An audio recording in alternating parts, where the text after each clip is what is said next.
Hai sahabat Viral TV, kali ini analisis komposisi Kabinet Prabowo Gibran. Presiden terpilih Prabowo Subianto telah memanggil nama-nama calon menteri dan wakil menteri di kediamannya di Jalan Kertanegara, Kebayoran Baru, Jakarta Selatan. Pengamat politik memberikan analisisnya terkait gambaran menteri era Prabowo dan Gibran mendatang. Kepala Departemen Politik dan Perubahan CSIS Arya Fernandes mulanya menyebut bahwa Prabowo mempertahankan sejumlah menteri era Presiden Joko Widodo. Menurutnya, nama-nama tersebut dipertahankan karena dianggap cocok dengan pos kementerian yang telah dipimpinnya.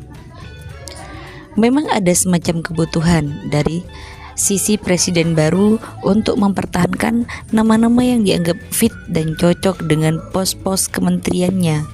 Nama-nama itu diambil dari kabinet sebelumnya, semisal Bu Sri Mulyani, Pak Budi Gunadi, Pak Sakti Trenggono, Pratikno, Erick Thohir, dan juga ada yang lain juga.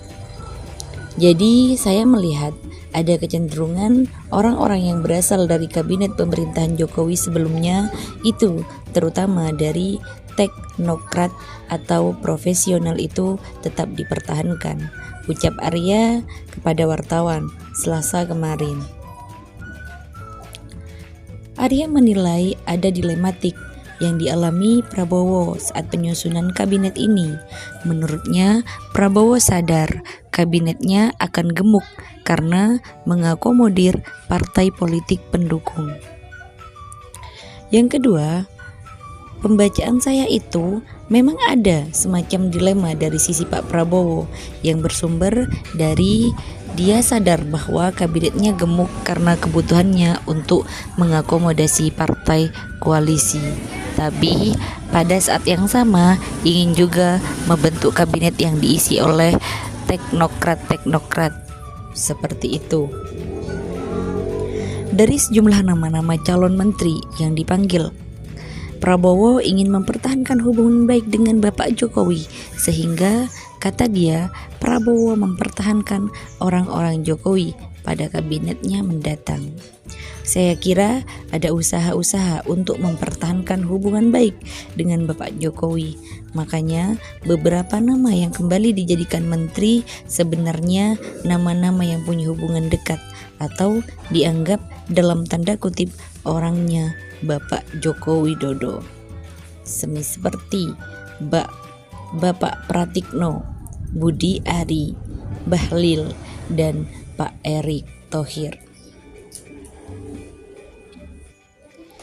Memang ini adalah PR yang besar. Apakah dengan koalisi yang besar ini membuat pemerintahan bisa bergerak cepat dan lincah? Karena birokrasinya tentu akan gemuk. Ini tentu akan menyulitkan pemerintahan untuk bergerak lebih lincah. Tapi mungkin ada pandangan lain juga dari sisi pemerintahan baru, bahwa kalau kita lihat dari nama-nama yang dipanggil itu, mungkin presiden merasa ada kebutuhan khusus dalam rangka menghadapi tantangan ke depannya. Makanya pos wakil menteri diminta tugas khusus, misalnya ada ketenaga kerjaan di Menlu, ada untuk Timur Tengah, dan ada yang untuk Amerika wamennya. Arya mengistilahkan kabinet era Prabowo mendatang adalah kabinet presidensial rasa parlementer. Arya pun menjelaskan maksud dari kabinet presidensial rasa parlementer itu. Saya lihat ini memang menunjukkan kabinet presidensial rasa parlementer karena secara politik itu kan dukungan dari sisi partainya sudah besar, dukungan publik juga besar. Akan tetapi melihat kabinet presidensial rasa parlementer ini karena banyak betul tokoh-tokoh dari partai baik pada level menteri dan wakil menterinya. Sebagai informasi, sistem pemerintahan presidensial adalah presiden sebagai kepala negara dan kepala pemerintahan yang dipilih langsung oleh rakyat. Sementara sistem parlementer, kepala pemerintahan dipimpin oleh Perdana Menteri yang dipilih dari partai mayoritas atau koalisi di parlemen.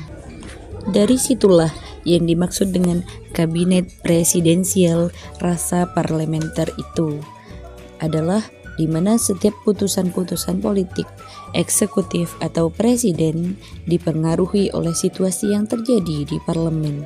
Nah, dalam hal ini banyaknya tokoh-tokoh partai, itulah maka disebutkan kabinet presidensial rasa parlementer.